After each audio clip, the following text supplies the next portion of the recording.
From Hollywood, California, the Lux Radio Theatre presents William Powell and Miriam Hopkins in Tovarich.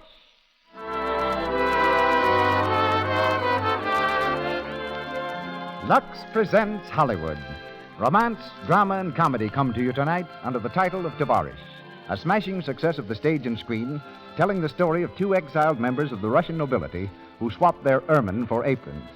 Our stars are William Powell and Miriam Hopkins, with C. Henry Gordon, Lawrence Grossmith, and Heather Thatcher. Our music is conducted by Louis Silvers, and our special guest is Grand Duchess Marie of Russia. Before hearing from our producer, just a word about the product which brings you this program, Lux Toilet Soap. This white soap is truly an aristocrat among soaps, for it not only cares for the lovely complexions of 9 out of 10 Hollywood stars, but lovely women in every village and city, in cottage and mansion alike, depend upon its active lather to remove thoroughly dust, dirt, and stale cosmetics. They can't afford to risk cosmetic skin, the dullness, tiny blemishes, and enlarged pores that result from choke pores. It's vitally important for these screen stars in the movie spotlight to have skin that's beautiful to look at. And it's just as important for you. So take Hollywood's tip. Let Lux Toilet Soap help protect the loveliness of your complexion, too. Back on our stage, having opened his new picture, Union Pacific, throughout the country, is our regular producer. Ladies and gentlemen, Mr. Cecil B. DeMille.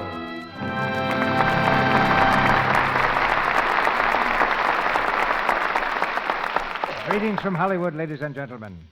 After traveling some 7,000 miles in the past 3 weeks and speaking on and off the air to audiences which must have totaled a fourth of the population of the country, I've come back to this stage tonight with a new and humble appreciation of two things: the warm hospitality of the American people and their friendship for the products which bring this program to the air.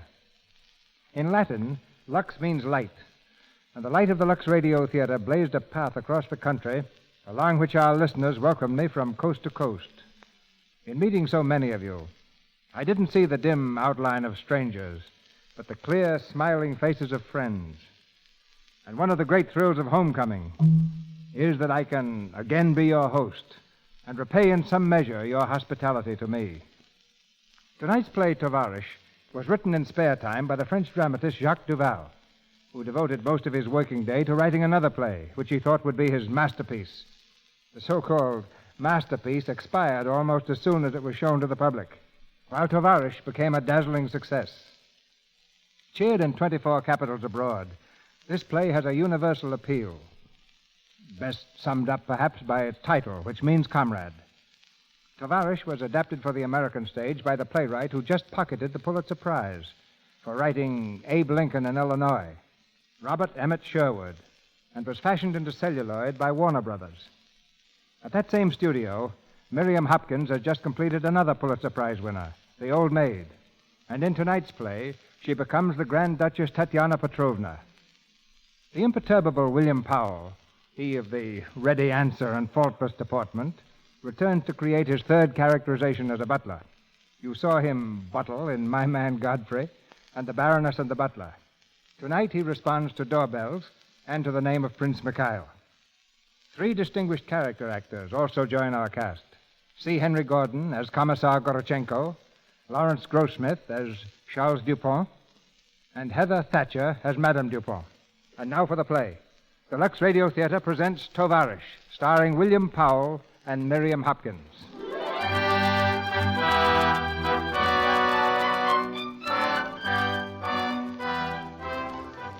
It's a gay spring morning in Paris. The early traffic darts through the narrow streets and whirls merrily across the bridges of the River Seine.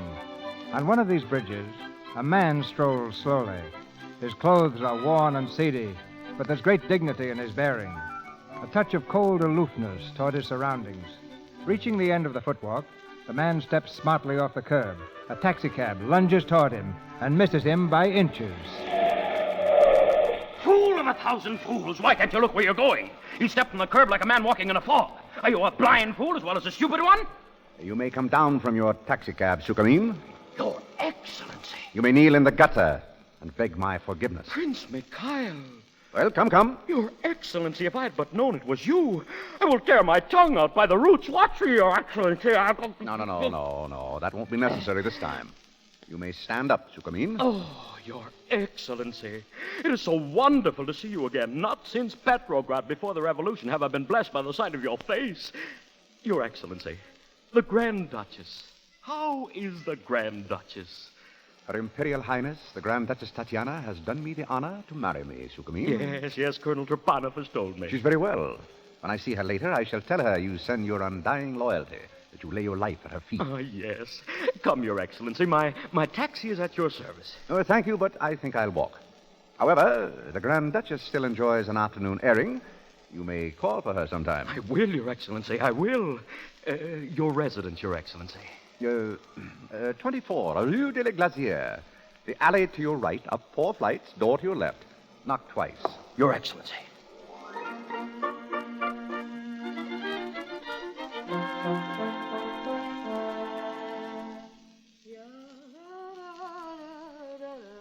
Tatiana, Yes, Mikhail. what are you doing? Washing. And what is my darling doing? Your darling has been polishing his boots. He is now resting in bed. He's drawing the covers over his wasted limbs and trying to forget that there is no coal in the stove. Do you mind if I hang this up to dry in here? Oh, no, my sweet. What in the name of St. Christopher is that? Your shirt, darling. I washed it with my own hands. That is my shirt, that fragment? Yes, darling, your shirt. Your only shirt. But what has happened to the tail? Well, you had no more handkerchiefs, so I had to cut some out. Out of my shirt? Well, you know very well I used up the last of my chemises. Oh, my darling. How can I beg your forgiveness? You sacrificed the last of your chemises, and I complain at the loss of a mere shirt tail. You're a saint, Tatiana, a saint. You're sure of that? It's the very word that was used by my imperial master, your august cousin. He said, in marrying Tatiana Petrovna, you marry a saint. Yes, he knew me very well. He was speaking of your devotion, but not of your manners, Tatiana. And is there anything wrong with my manners? Oh, you can't be blamed for them. Blamed? You were born a Grand Duchess. You lacked the opportunity for social contacts that was given to the rest of us. Gave you a bad start in life. What do you mean? Wherever you go, I have to act as your interpreter and apologist. Get up. But why? Obey me. All right. And now, since you are such a good apologist, you will offer your apologies to me. My beloved Tatiana. Your apologies will be expressed in official form. General Prince Mikhail Alexandrovich Uratiev, aide-de-camp to His Imperial Majesty, offers Her Imperial Highness the Grand Duchess Tatiana Petrovna his very humble apologies. Approach.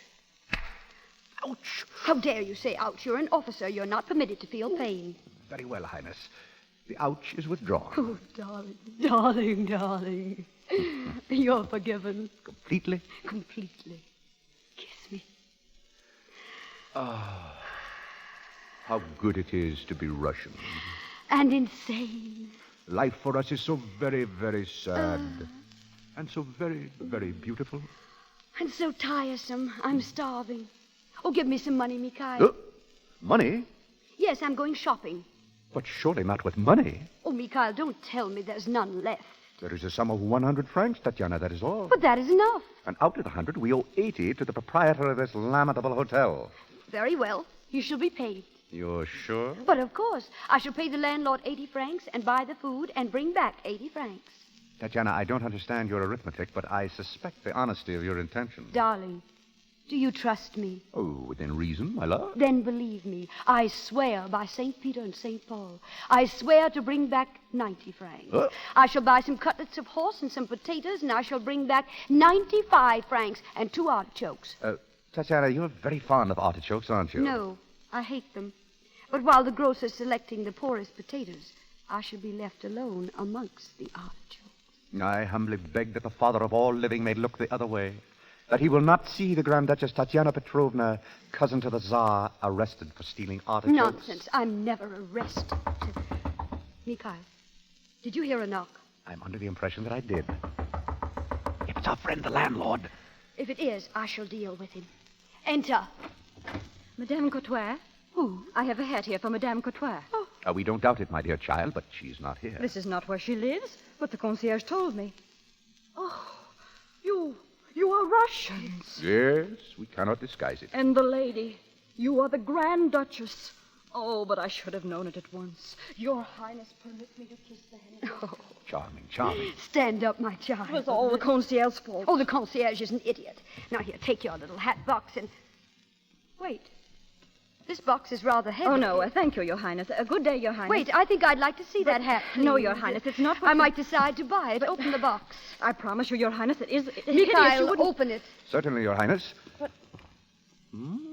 Well, Well, at least it contains no high explosives. what is it? Some very interesting documents. Listen, my dear. Workers of France, arise. Join your Russian brothers in the United Front. Well, Mademoiselle Spy, what do you want from us? What are you going to do with that money? 100 francs? We're going to buy artichokes. The money you stole from Russia. Stole? Yes, stole. It came from the blood and the sweat of the millions. And now you hold it for yourself. Mikhail, tell her to go. The Tsar gave you 4 billion francs. We know, and we want it. 4 billion francs. Mikhail, make her leave at once. Not yet, darling. Who sent you here? Do you believe I tell you? No, but I don't mind asking. Was it Gorachenko? I don't know. But we do. You may tell Commissar Gorachenko that you found us still in good health, though slightly undernourished. Tell him we're prepared at any moment to be caught in one of the traps which he is so thoughtfully laying for us. And when he has caught us, he can burn us by slow degrees, but our policy will remain unchanged. Not a billion, not a million, not 1,000, not a sou. Fine talk, you white-livered thieves. You think you're safe with your money because you're in Paris with gendarmes to guard you.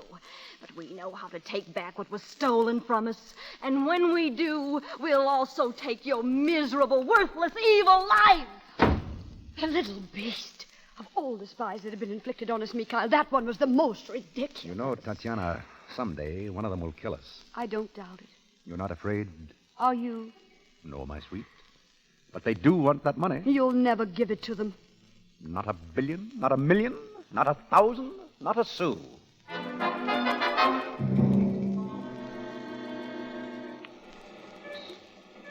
The greens, the carrots, the peas. That will be 3 francs, madame. 3 francs?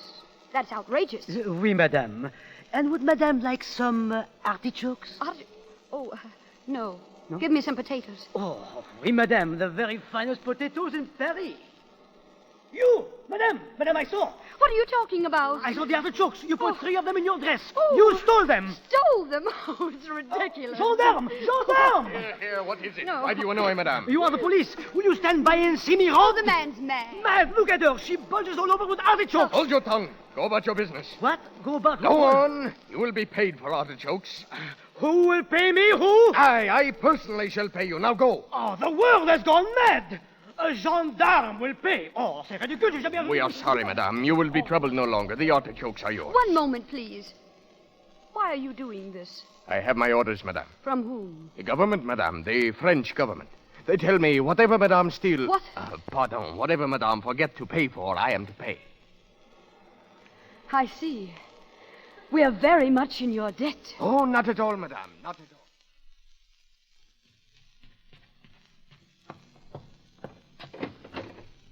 Mikhail. Yes, my love. Mikhail, we shall have to move. Move from this hotel? Perhaps from France itself. But why? Because we are wards of the state. Today I went to a new grocer and I learned why I've been so successful. The French government, the benevolent French government, pays for all the food I carry away. Pays for it? Yes. The swine, putting us in their debt. Mikhail, we must pay them. We must find out how much it is and we must pay them every last sou. But how? Take the money from the bank. Never. Oh, but it would only be a little bit. To save our honor. Surely heaven would forgive us that. No, Tatiana. I received that money from the hands of a czar. It is into the hands of a czar, whoever he may be, that I shall give it back. Oh, Mikhail. Mikhail, well, what are we going to do? There is only one possible solution. I must work. Work? Mikhail, even for fun you mustn't say such things like that. It isn't for fun, it's for food. But what could you do? Admiral Sukhmin works. He navigates a taxi. Yes. And Colonel Trepanov works at the Kazbek, doing the dagger dance. I could do that. 2 daggers on the belt, another in the teeth. Here, watch, Tatiana. Oh, no.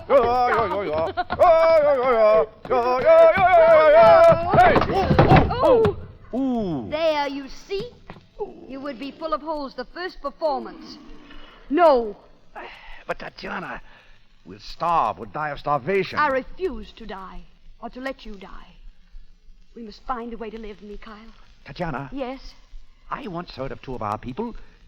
They went into service. Service? He became a butler, and she a maid. Butler and a maid. How did they find the position? I don't know. Oh, yes. The newspaper. He told me he saw it in the newspaper. Oh, quick now. Here, the paper. Now, where do we look? This is it. Domestic situations vacant. Let me see. There. Married couple. Uh-huh. Number 4, Avenue de Tourville. Butler and housemaid. 2 rooms of their own on the 6th floor. Oh. Use of motor car to go shopping in. 1 Sunday out of 2, central heating. Central heating. 1 Sunday out of 2. It's absolute paradise. Oh, but wait. We shall need references. References. Good. Oh. We'll provide them at once. Sit down at the table and write. Well, what shall I say?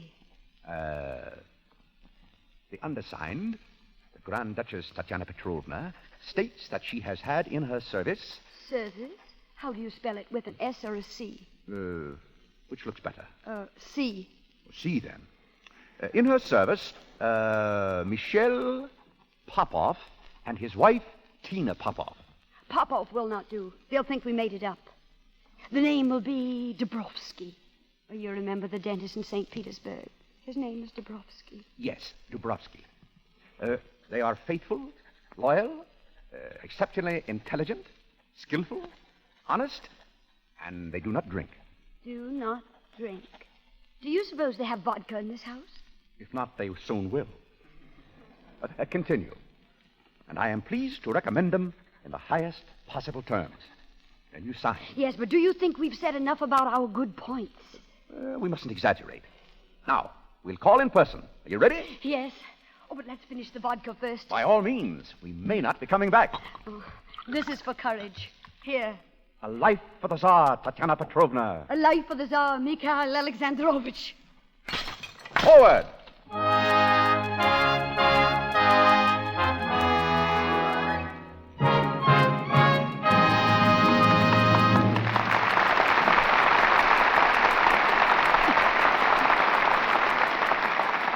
The curtain falls on the first act of Tovarich, and our stars will be back with us after a short intermission.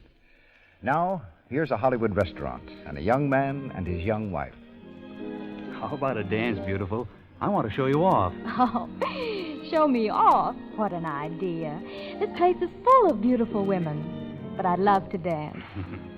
Honestly, Joan, there's not a woman here half as beautiful as you. That's what you think, darling. And I'm glad you do. I hope you always will.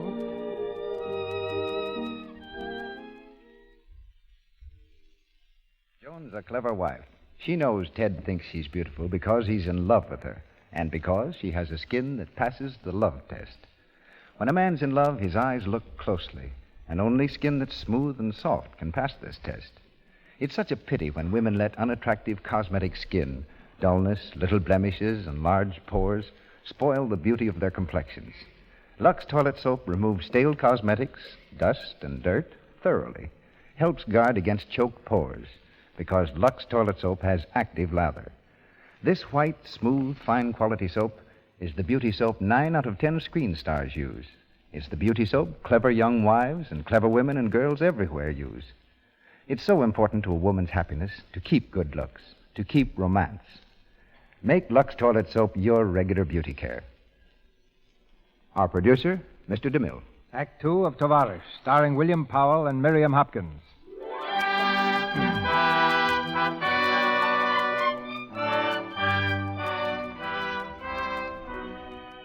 The Grand Duchess and Prince Mikhail have fled before encroaching poverty.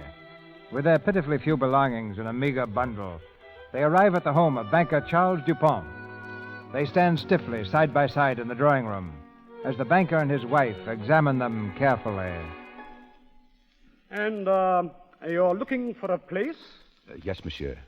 We saw your esteemed advertisement, so we're here. Who were your previous employers? His Highness General Prince Mikhail Alexandrovich Uratyev. And his wife, Her Imperial Highness the Grand Duchess Tatiana Petrovna. Really? You have references, of Oh, course. yes, madame. Here, madame. This letter was written by the Grand Duchess herself. This reference is most encouraging. Faithful, loyal, exceptionally intelligent. Evidently you pleased the Grand Duchess. Yes, madame. What wages do you expect? Wages, madame? Well, how much do you really expect? Or how much do you expect to be paid? Oh, well, we don't know, madame. Well, we don't know at all. What did you receive in your last place? Let me see. Just what was it, Tina? I can't quite remember. It was not a billion and not a million, not 1,000. Oh, I should hope not. Perhaps you're not very familiar with French money. That's it, sir. That's it exactly. Well, it doesn't matter whatever it is. I shall give 700 to the butler and 400 to the maid. No, that will not do. I consider it a very good wage. It's a most magnificent wage. No, 400 for the butler and 700 for the maid. Well, you can arrange that between yourselves. You are engaged. Oh, may Thank the you, great madame. Father bless you. You will be here on a temporary basis. Have you addressed youth, Michel? Dressed? Oh, no, madame. Well, how did you dress at Her Highness's? In Russian fashion, madame. Boots, wide breeches, blue belt, and a bright red shirt with dagger in the chest. Very picturesque, but I hardly think that would be quite the costume for our needs. We should be proud to adjust ourselves, madame. There are 4 of us here. Monsieur Dupont, your master. Monsieur? The master. Myself. The lady? Oh, my lady. And our children, Monsieur Georges and Mademoiselle Elaine. Children? How wonderful. Children, Tina. Well, they're quite grown up. Now you may go to the kitchen. That way, please. Yes, madame. Yes. Oh, thank you, madame, monsieur. Not at all, my child. Run along. To the kitchen, Tina. Michel. Oh. You first, Tina. Thank you. Well, I think they've made rather a good impression, Charles. I like his manners. I like her better. Yes, I noticed that. I saw the way you looked at her. What do you mean? She has a very melting expression. Most effective. Do you realize you're talking about a servant? Yes, my dear, but also a Russian. A Russian or Swede or Annamite. I'm not interested in housemaids. And I don't at all like the implication that I notice her looks, melting or otherwise. Hello. Oh, come in, Georges. Come in, Helene. Father, who were those 2 odd-looking people we passed in the hall? Our new servants, but judging by your mother's attitude, I'm afraid they will not grow grey in our service. Really, Mother, can't we ever have decent-looking servants in this house? Is there anything wrong with their appearance? He looks more like a waiter than a butler. She seems a cheap, impudent little thing. Oh, be quiet. I want you to understand that I will not let you treat these people like dirt under your feet, as you did Francois and Berthe. They would have been here now if it hadn't been for you. Mother, please. Oh, that's enough. Are you dining home tonight? No. I'm dining with the Comtesse de Morpendy. There's to be a rehearsal of that dreary Venetian fete, and she wants me to be one of the musicians. You're not going to try to play that guitar of mine. It's for the benefit of the orphans. Heaven help them. Shut up. Oh, for goodness sake, stop fighting. He's rude. You're both rude. Insufferable. Where are you going, George? To the club. I'm going to fence with Aldonati, the world champion. Then may heaven help you. Now listen, Elaine. Don't yell at me. You're too afraid. Oh, shut up. I won't. Oh, yes, you children. will. Children.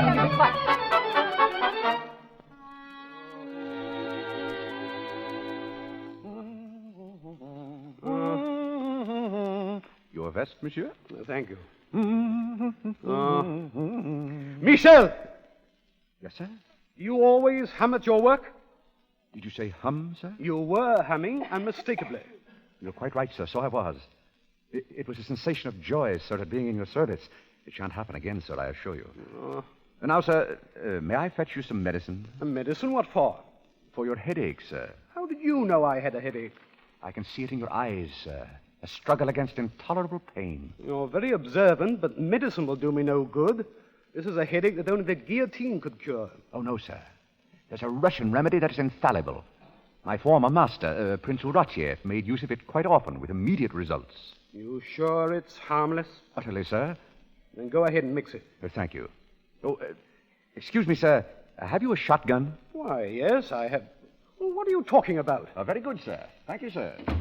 Michel, come back here. A shotgun? What on earth? Good evening, sir.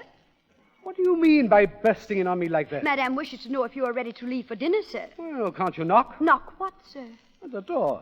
You're not supposed to come bursting into rooms without giving warning. Oh, but I did give warning, sir. I scratched. Do you always scratch? Oh, always, sir.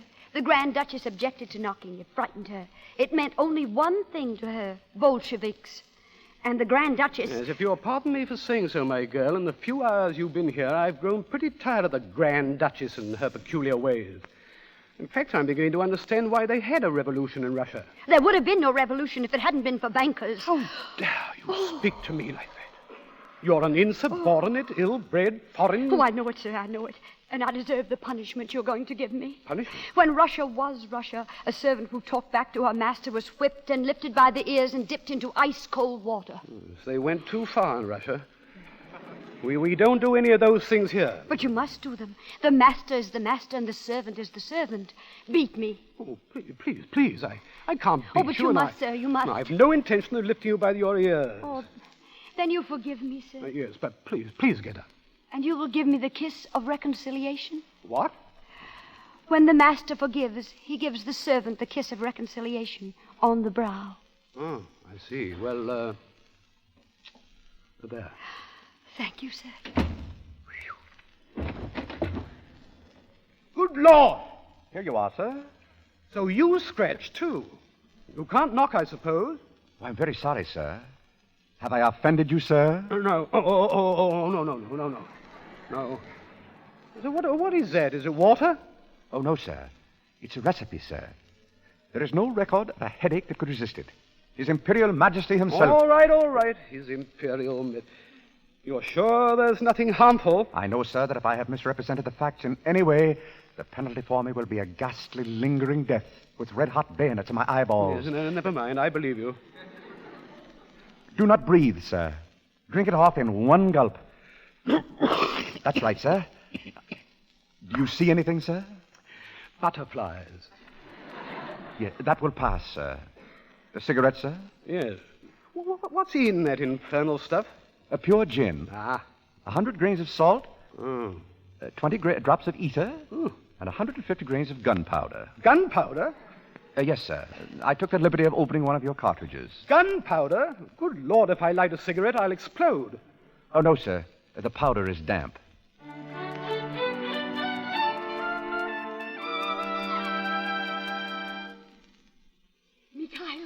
Mikhail. Have they gone? Out for the whole evening.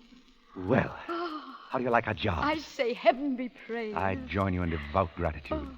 Especially for the bed. What bed? In our room. Didn't you notice it? It's magnificent. No. I was looking out of the window at the view. Mikhail, we can see the cross on the Orthodox Church. We can see Russia. It is paradise. Oh, if I have to leave this place, I shall die. And I with you. Oh, Tatiana, my darling. Oh, am I disturbing you? Oh, not of at all, course not, sir. Are there any orders, sir? I want you to clean these foils and wipe up the gloves and masks, too. Yes, sir. And if you will allow me, sir, I changed the point d'arrêt. These are badly blunted. All right, change them. I'm fencing with an Italian who goes at it like a bull. Oh, that can't worry you, sir. Why? You have a good reach. Evade the blade rather than engage it. You fence? I played at it, sir. Does your opponent keep his pointed line? No. Then I should not try to bind the blade too often, sir, or you'll be hit. How? May I show you, sir? On guard. On guard, sir. Touche. Oh, but I wasn't ready. On guard. On guard, sir. Touche. Oh, please, Michel, let Mrs. George hit you once. I don't want any favors. On guard, Michel. At your service, sir. George! Mrs. George, your sister's calling. George, have you gone crazy? Shut up. Oh, he's a marvel. Come on, Michel. Very good, sir. That's enough. I want you to tune this guitar. Oh, tune it yourself. I'm busy. Oh, permit me, mademoiselle. Oh, do you play the guitar? Oh, yes. Then perhaps you could teach me. I should be delighted. Thank you. Oh, Oh, I've told you before, sir, about binding the blade. Touche. On guard. Is that a Russian tune? Yes, mademoiselle. It's called Black Eyes. Keep your guard up, sir. Elaine, go make some cocktails. I'm not going to the club tonight. I'm staying home, too. You have a cocktail, Michel? Oh, I should love one, sir. 3 cocktails, Elaine. And perhaps one for my dear wife, Monsieur Georges. 4 cocktails, Elaine. Touché. Ha-ha. That's better, sir. That's much better. Touche, on guard. Very good, sir. Again. Touche, on guard. You improve very rapidly.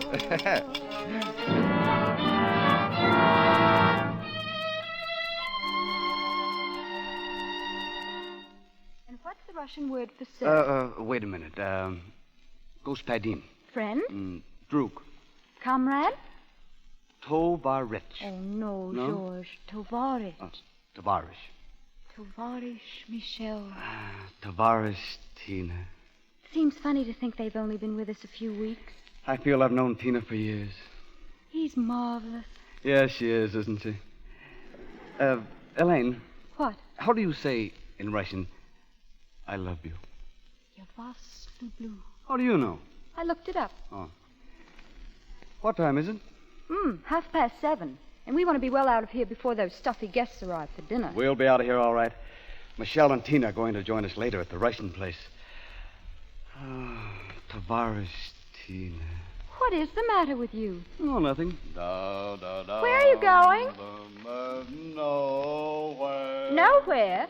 That's nice. I just saw her in the library. Tina. Oh, good evening, Mrs. George. What are you doing? Fixing the flowers. Oh, please, let me help you. Thank you, Mrs. George. Where does it go? On the table, here. You're kind, Mrs. George. Kind? What does that mean, kind? Oh, Tina, don't you understand? Dear little Mrs. George, what do I not understand? Tina, eu was lublю. Oh, you mustn't say it like that. Oh, but I mean it. Eu was lublю. No. No? Я вас люблю. Like that. The way you say it, it sounds like little sick dog. I love you. And it's right you should. The master must love the servant, and the servant the master. I love you too, Mrs. George. Oh, but don't you see, I love you. Can't you understand that? Mrs. George, you're a dear, delightful little boy, and I'm a housemaid. You're not like any other housemaid that ever lived. No. I'm superior. I realize that. Oh, Tina, I've money. I can make you happy as a princess. A princess? I only want to be as happy as a housemaid. Now you may kiss me. Tina. There. And you mustn't think about me anymore. Tina. Because this kind of foolishness bores me. It bores me very much indeed. Oh, no, Tina. Please, come Monsieur here. George. George? Oh, good evening, sir. What's going on here? Oh, it's all my fault, sir. It was nothing of the kind. I only... don't care to hear anything from you. Now, kindly leave the room. Very well. I shall kindly leave the room. I regret very much that this has happened, Tina. You must not blame him, sir. He's such a sweet little boy. I do blame him and myself for having allowed such bad manners to develop in my son. Come here, Tina. Yes, sir? I want you to forgive me. Of course, sir. No. You must forgive me in the Russian way. The kiss on the brow. All right, sir. Thank you. You have the most extraordinary eyes, Tina. Melting, that's what they are, melting. And your hands, your lovely little hands. Will you dress for dinner, sir? I didn't hear you come in, Michel. I scratched, sir. Oh, you scratched. Do you wish to use the blue glasses or the bohemian glasses for the moselle, sir? Whichever you like, my friend. The blue glasses, Mademoiselle Helene. Very well, Michel. Is my daughter laying the table? Yes, sir. She expressed a wish to do so. Bless my soul. Michelle, you're to serve the cocktails. And Tina, my dear, you serve the sakruska. The concierge will be at the door. He'll do the announcing. Yes, madame. Very good, madame. Oh, Charles, have you spoken to them about our guest of honor? Well, I was about to mention that. Madame, and I appreciate the fact that your sympathies are with the cause of White Russia. Yes, sir. And naturally, we understand your devotion to your former employers and the prince and princess... Oh, for heaven's sake, Charles, come to the point. Our guest of honor tonight is a representative of the Soviet government, Commissar Gorachenko. Gorachenko? You've heard of him? Well, Michel? Yes, sir. We've heard of Commissar Gorachenko. I've never met him. I suppose he's pretty much of a bore. He's a most cultivated man, madame, with a very lively wit. A bit malicious, perhaps, but keen. It was he who composed that immortal sentence which was engraved on the door of the Lubyanka prison. 4 walls for punishment are 3 too many. Well, we must try to forget the past. Gorachenko is now representing the Soviet oil interests. And oil, as we all know, is most effective in smoothing out... He was not always in oil, sir. General Gorachenko was chief of the investigating staff at the Cheka. At that time, my former master, Prince Uratiev, had some dealings with him. Really? Yes, sir. The conversation between them wasn't progressing as smoothly as Gorachenko wished. So, to enliven matters, he placed the end of his cigarette, the lighted end, of course, between Prince Uratiev's fingers. You'll find him very interesting, sir. Oh, how horrible. When he was Commissar of the fort of Kronstadt, the Grand Duchess Tatiana Petrovna was imprisoned there. I've heard her speak of him often. He did not confine the cigarette trick to men prisoners only. And he had others, too. Very entertaining. Oh, my dear, I do hope you're not going to think of these dreadful things when you're serving the soup. Oh, madame, we shall think only that we are your servants, and that we must be worthy of your trust. Of course. I knew we could depend upon you. Charles, isn't it time for you to be dressing? Don't worry, I'll be ready. Tatiana, don't look like that. Korochenko. Oh, the name sticks in my throat. Darling. He'll recognize us, won't he? And then it'll all be over. All the happiness we've had here. Our little room. One Sunday out of 2. He'll take that away from us like he's taken everything else. There's work to do, Tatiana.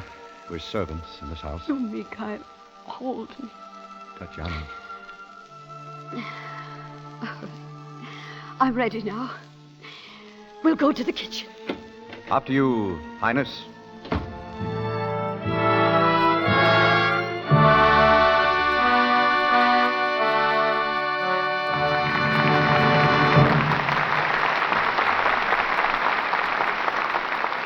We pause for station identification.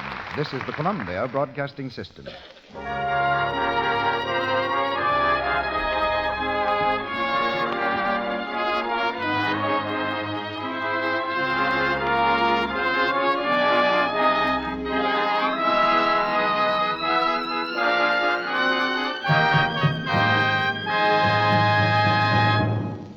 You've just heard Act 2 of Tovarich, starring William Powell and Miriam Hopkins.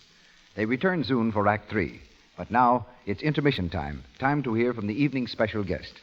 But before we do, a word about our product. No one denies the fact that fresh, fragrant skin is appealing. It is easy to be sure of this important charm if you take the Screen Star's advice and make Lux Toilet Soap your daily bath soap, too.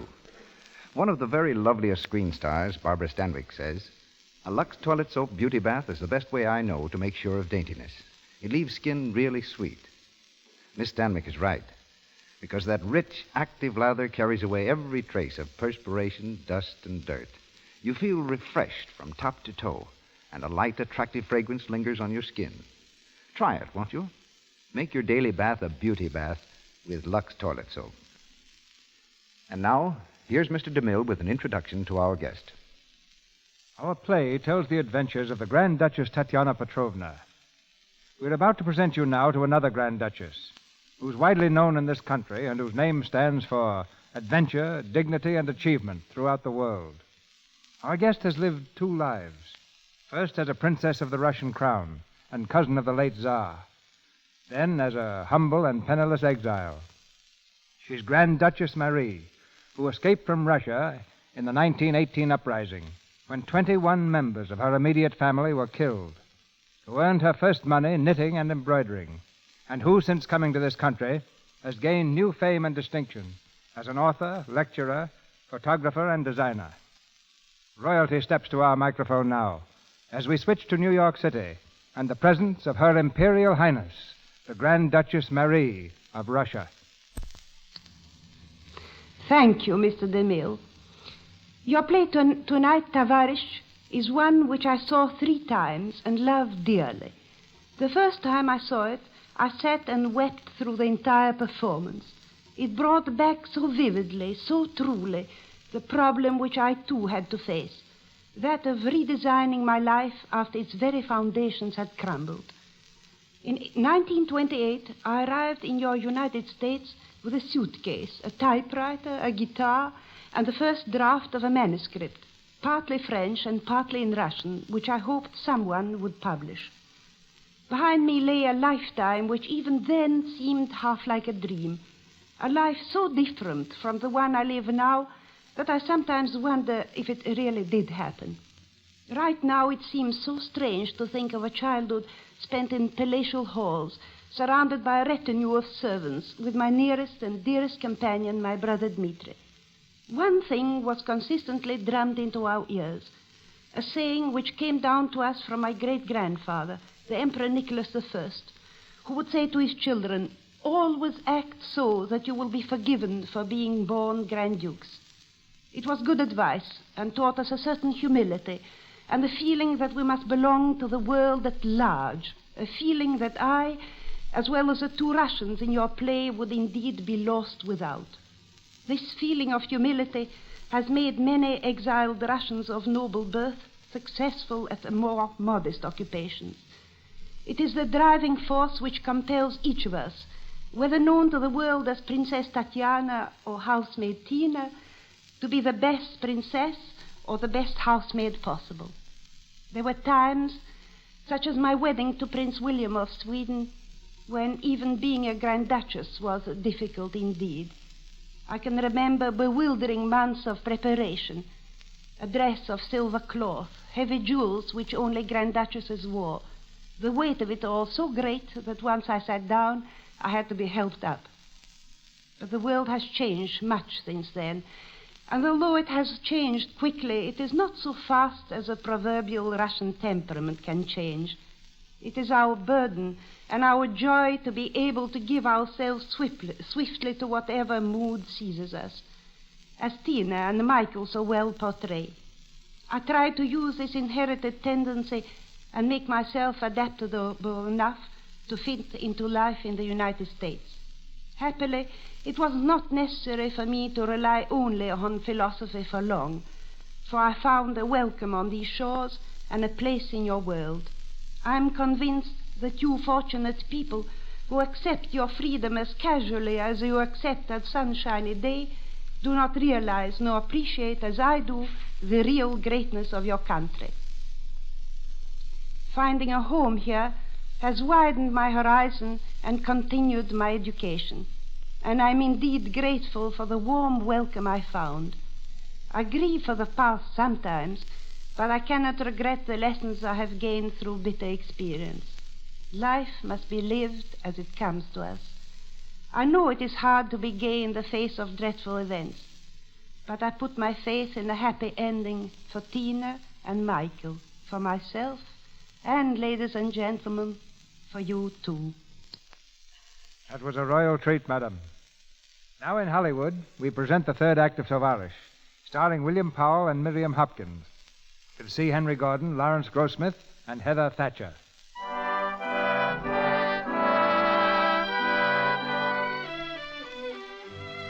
It's a few minutes before dinner, and Gorochenko still has not arrived. In the drawing room, the Duponts entertain one of the other guests, Madame Van Hemert. You Hollanders are a remarkable people. We've had to be, Monsieur Dupont. And Gorochenko. What is he like?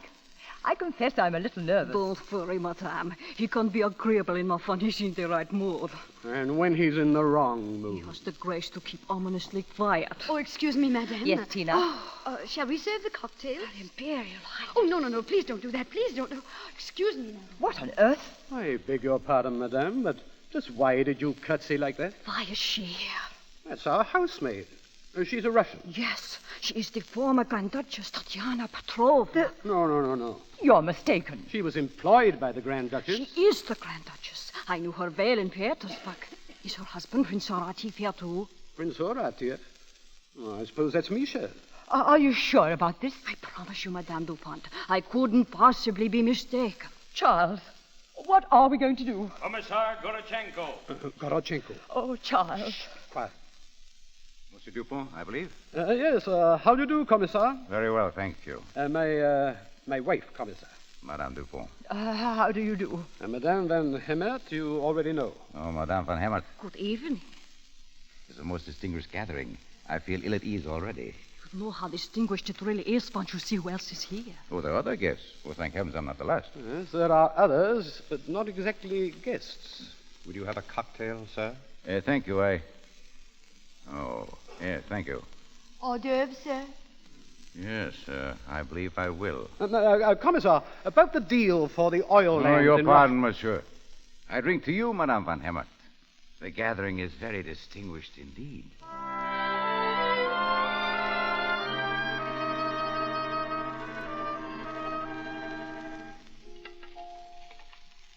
Mikhail, wash this one again, please. Isn't it clean? Look at that. Oh, yes. I thought it was part of the design. Hideous china, isn't it? Yes. Yet I love it. I shall miss it very, very sorely. Mikhail. Madame Dupont has asked us to leave, Tatiana. Yes, I was waiting for you to tell me that, Mikhail. Oh, God must know that we've been good servants. Surely he'll find us another place. Yes, I hope so, too. Oh, my poor tragic pigeon. You weren't nearly so depressed when they burned down the house and destroyed all the beautiful horses in the stable and the Rembrandts in the library. That was in Russia, Tatiana. Well, and where are we now? The kitchen of a French banker named Dupont. No, it is our kitchen, Mikhail. Breathe the air, my darling. It smells of onions and coal gas and brown soap. But when you breathe it in, it becomes the air of Russia, cold and clean. Wherever we may go, it will be the same. In our lungs and our eyes and our hearts, there'll be Russia. Good evening. May I come in? What have you come for? The silver? Get out of here, Gorochenko. Pick him up with the coal tongs, Mikhail, and throw him out. I should consider that inhospitable in the extreme. It is my recollection that once Madame was the Grand Duchess of Russia. I am always the Grand Duchess of Russia. Exactly. And I'm sure you haven't forgotten that in any house which is graced with your presence, you are the hostess. I am, therefore, Madame, your guest. The dog is right, Mikhail. Sit down. Thank you. Oh, you keep your kitchen in admirable order. Does Monsieur Dupont know you're here? No, he thinks I'm in the study, looking at a very important document he wants me to sign. I came in here to think more clearly. And will it help you to think, to see how I wash the dishes? Oh, I am sure you do it with flawless grace. You should know. I was given many lessons of dishwashing when I was under your command in Kronstadt prison. Oh, that was a rigorous school, Madame. Yes, those who broke the dishes were shot or beaten. I see no reason to refer to that, Madame. Oh, I hold no grudge, Gorochenko. No, I'm sure you don't. But I'd like to have you know that when I get back to Russia, I shall have your eyes burned out and the sockets filled with Siberian salt. And if you do come back, Madame, the most horrible retribution you can think of will be no more than I deserve, because I was guilty of the most unpardonable of crimes. It does me no good to hear you admit it. I was guilty of sentimentality. Oh, sentimentality. That's a rather quaint way of describing it, Commissar. I was referring to the moment of weakness when I permitted you to escape in that motorboat through the darkness. You knew that boat was there? Yes, Madame. Why did you let me escape? Well, there was something in you that impelled me to neglect my obvious duty. And I could not rid myself of the belief that your usefulness to Russia had not ended. That can't be the reason you're here now. Oh, but it is, Prince Horatio. I want you to do me a slight favor. You have only to ask, Commissar, and it will be refused. I want you to write me a check for 4 billion francs. Is that why you came into our kitchen for a mere matter of 4 billion francs? Yes, Madame. You will excuse me, Commissar. It's time to take in the lemonade. But first you will sign the check. Won't take a moment, General. For 2 hours I've been closeted in there with chauffeur Dubief of the Bank of France, Madame Van Hemert, whose name is Anglo-Dutch Oil, and Dupont, the representative of the United Petrol. Can you imagine why they were so cordial to me? They want me to sign the transfer of the Bakur and Petropolsk oil fields for the next 50 years. And will you sign? I've been fighting to avoid it. For it would mean 50 years of English, Dutch, and French digging Russian soil, capitalizing Russian resources, drawing lifeblood from the veins of our country. Keep up the fight, Commissar. Don't sign. Oh, I'm afraid I must, General. For I've been commissioned to find credits in gold for the Soviets of Ukraine and Ural for the manufacture of tractors. If I don't find that money, and at once, some 5 million wretched peasants will starve to death. I have no money. Oh, you have 4 billion francs. That is not mine. It was given to you unconditionally by Nicholas Romanov. It was given him by the Tsar. Ah, yes, Madame, that was 1917, but now... You needn't continue, Gorochenko. I have refused that money to all the scavengers who tried to take it from me. I've held on to that money as I've held on to my immortal soul. I've even denied it to myself. Very well, General. I wish I could take you now into the Tsar's room at Sarkosello. Is it still there? Intact, madame. It has been preserved precisely as it was. Is my photograph still there? Yes, madame. But it pains me to say it. You have now a mustache. Oh, supplied by a barbarous visitor. Oh, Well, he was condemned to 10 years penal servitude. for less majesty. Oh, for damaging the workers' property. Prince Horatiev. Do you remember in that room on the wall behind the Tsar's desk a big map of all the Russias? Yes, I remember the map. At the bottom of it, to the right, are marked Bakura and Petropolsk. Of all the undeveloped oil fields in Earth, they are the richest. If I sign that agreement with the foreigners, a part of that map will have to be torn away. Then don't sign. Well, the peasants must have tractors. But not from me. I received that money from the Tsar. And who was the Tsar, General? He was beyond your degraded comprehension. I ask of you, madame, who was the Tsar? He was Russia. Yes, he was Russia. And therefore he's not dead. And now, the money will save him. Mikhail, it's for Russia. Tatiana, you want me to sign? Yes, Mikhail. Give him the money. Tatiana, you loved the Tsar, didn't you? And understood him. He wouldn't have let Bakura and Petropolsk go, would he? Even at the cost of his throne, his life. No, he wouldn't have let them go. Never. From the depths of his grave, he sees you, and he says that you are fulfilling his trust. From the very heights of the skies, he's reaching down to guide your hand. Sign the check, Mikhail. Very well, Your Highness. What is your Christian name, Gorachenko? Dmitri. Dmitri Gorachenko. One of the most heartless, soulless, ruthless blackguards that ever desecrated the surface of this earth. I have made this out balance of account. The first check and the last. Tatiana Petrovna Romanova. Mikhail Alexandrovich Horatiev. The flag of the Romanovs no longer flies over Soviet territories. But I shall arrange with the Central Committee that it shall be affixed twice in the map in the room that was once the Tsar's. It shall mark the spot that is Bakura and the spot that is Petropolsk. And those flags, will they be protected from vandals? Yes, madame. And could you also have the mustache removed from my picture? Oh, well, that will entail a certain amount of red tape. However, it is a promise. Thank you. That is all. Goodbye, Imperial Highness. Goodbye, Tovarich. Goodbye, Russia.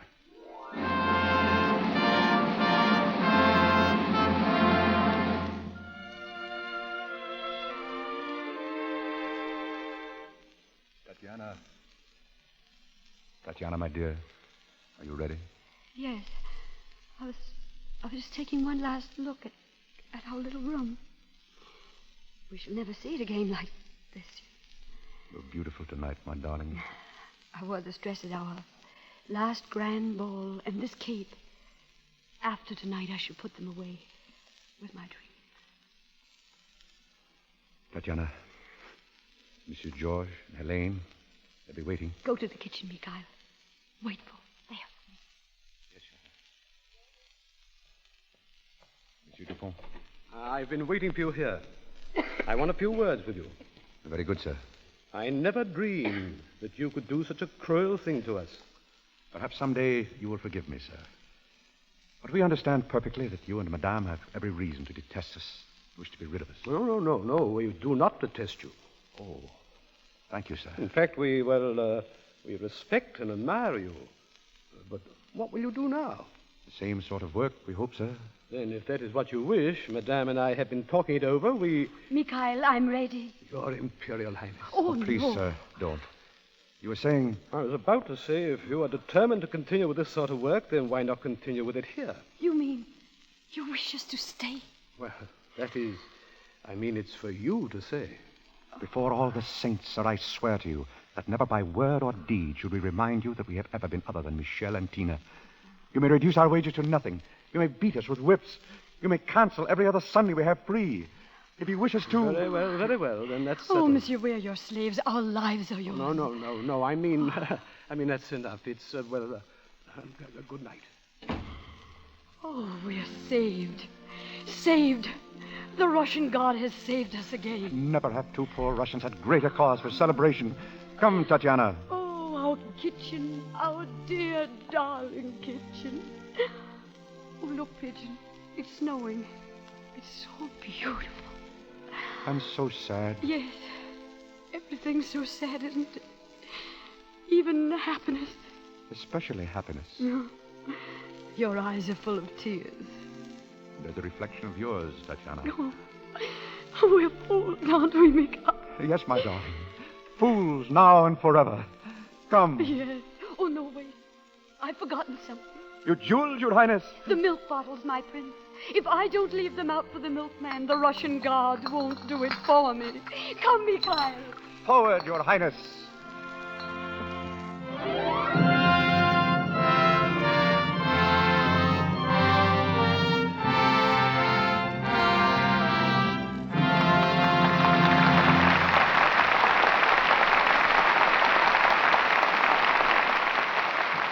The Prince and the Grand Duchess of Tovarich toss away their titles and face the microphone as William Powell and Miriam Hopkins. And welcome back, Mr. DeMille. It's surely good to see you in Hollywood again. Incidentally, it appears that we've done a turnabout since I was here last.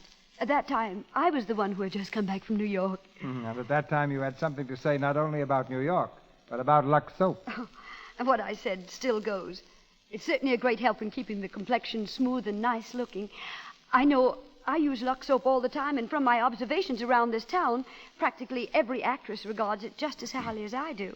But getting back to New York, did you have a good time? Miriam, you should have seen the crowds at the station when I arrived. The whole city was on holiday. Well, Bands playing, flags flying, streets teeming with excited millions. And to think they did all that just for... For you, Cecil? No, Bill, for the opening of the World's Fair. And incidentally, it's a great show.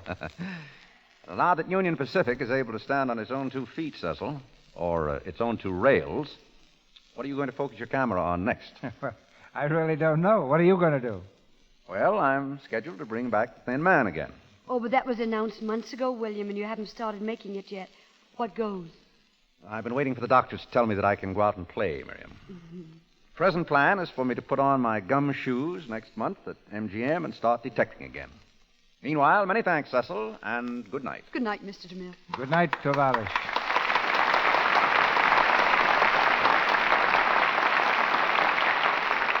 Our plans for your entertainment next Monday will be announced shortly by Mr. DeMille. Assisting our stars tonight were Florence Baker as Mademoiselle Helene Dupont, Jean O'Donnell as Monsieur Georges Dupont, Helen Geddes as Olga, Lou Merrill as Admiral Suchomin, Rolf Sedan as shopkeeper, and Frank Nelson as gendarme. Louis Silvers appeared through courtesy of 20th Century Fox Studio. He directed music there for the new picture Rose of Washington Square. Be sure to listen to the new Lux daytime radio program, The Life and Love of Dr. Susan. The makers of Lux Toilet Soap bring you this enthralling story about the love and problems of a young, attractive woman doctor every afternoon, Monday through Friday. Look in your newspapers for the time and station. The Life and Love of Dr. Susan comes to you in addition to the Lux Radio Theatre. Your host, Mr. DeMille. One of the great screen successes of recent months is reenacted in the Lux Radio Theatre next Monday night. Angels with Dirty Faces. This is a melodrama of New York, of 2 boys raised in a breeding place of crime. When they meet again, years later, one has become a priest, the other an ex-convict. Miles apart in beliefs, friendship holds them together until fate steps in ruthlessly to solve their problems. You'll hear this superb drama with the same 2 stars who brought it to your theater, James Cagney and Pat O'Brien, and with them, Gloria Dixon.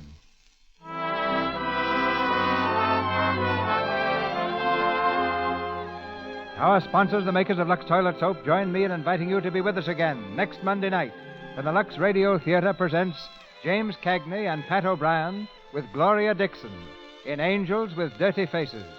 This is Cecil B. DeMille saying good night to you from Hollywood.